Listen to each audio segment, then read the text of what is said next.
खनन को लेकर के अक्सर मामला उलझा हुआ ही रहता है।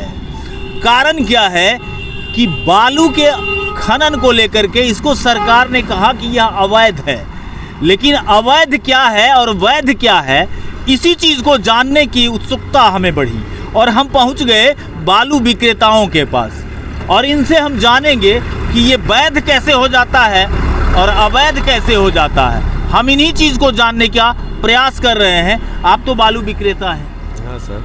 क्या नाम हुआ आपका? दुर्बल कुमार। दुर्बल जी, आप बताइए, आपको तो पता होगा कि अवैध क्या है वैध क्या है।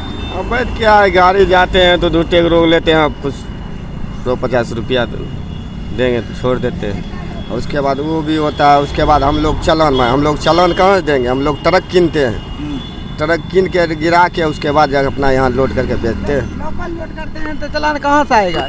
लोकल लोड करते हैं उसके बाद बेचते हैं। हाँ। तो वैध कैसे है या वैध कैसे? यही है कि आपको खर्चा मांग रहे हैं, 100 कर नहीं देते हैं तो पकड़ लेते हैं, तो वो अवैध हो जाता है। अवैध हो जाता है। पैसा नहीं। आप सुन लीजिए, नीतीश कुमार जी बिहार सरकार हैं, आपको बता रहे हैं कि आपका बालू वैध कैसे हो जाता है और अवैध कैसे हो जाता है। पुलिस पैसा लेती है तो वो वैध हो जाता है और पुलिस को पैसा नहीं मिला तो वो अवैध हो जाता है। जौन मरता है सर जी, हाँ, गाड़ी वाला पकड़ता है, हाँ। 5,000 10,000 मांगता है, 5,000 10,000 50,000 लेता है।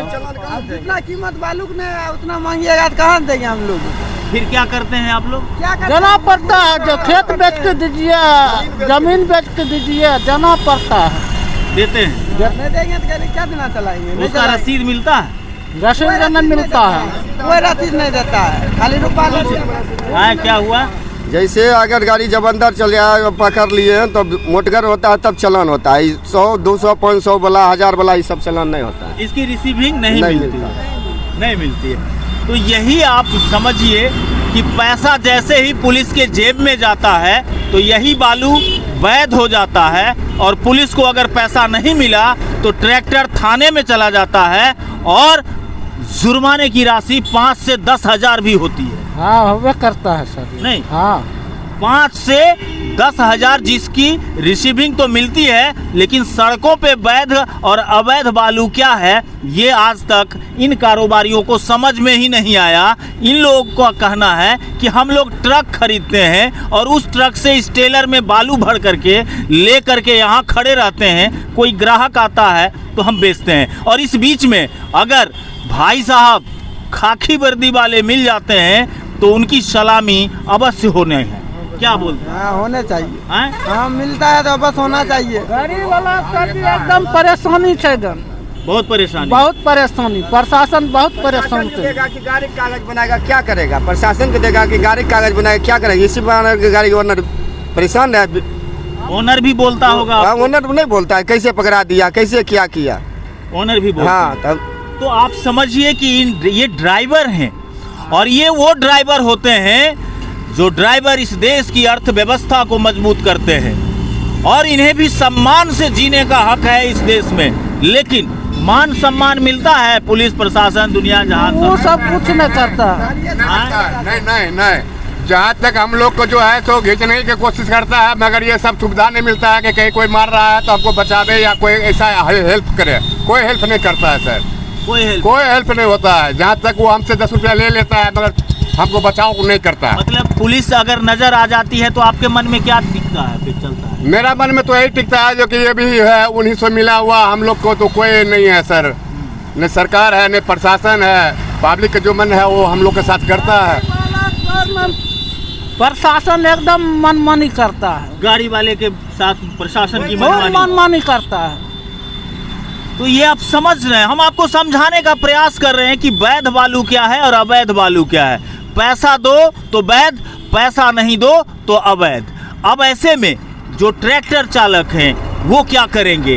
वो उनकी गाड़ी, उनका मालिक जो होता है वो EMI पर गाड़ी होती है, किस्तों पे गाड़ी होती है, उसकी किस्त देनी अलग है। लेकिन ये भाई साहब लोग जो प्रशासनिक अधिकारी हैं ये ध्यान ही नहीं देते कि उनके सिपाही सड़क पर आखिर कैसे कोहराम मचाते हैं। क्या लगता है आपको? इधर से जब भी जाते हैं आते हैं तो 100 रुपया दो, अगर नहीं दिया तो गाड़ी साइड करो।